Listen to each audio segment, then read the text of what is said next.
tole ni novi Yaris.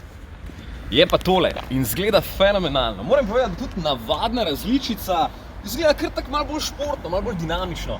In to so Japonci hoteli doseči z novo generacijo. Če so včasih delali dolgočasne avte, se je to z novim direktorjem zaključilo in res izgleda fenomenalno. Skoraj misliš, da je GR, ne? Ampak ne, tale je 1.5 hibridni, zdaj ima 3 valje samo motor, je enako ekonomičen, oziroma pravijo do 20% bolj. V mestu lahko pa je zdaj kar 80% časa voziš na elektriko, ampak to moraš tudi osvojiti, ne? Tako da tisti, ki ste si kupili hibrida in vam to ni uspelo takoj, malo je treba še povaditi.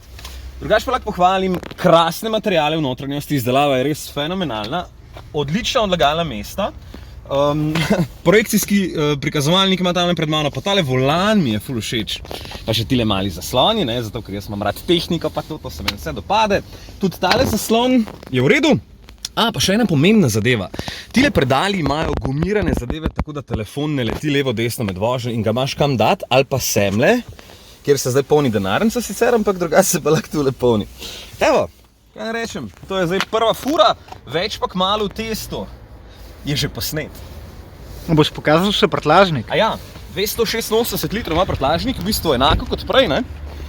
Lej to ritko. Spet poln kufer nekih. No, tak zgleda. Več pa v testu. Fajn je, všeč mi je, veš kaj mi je všeč? Ker je dvobarven in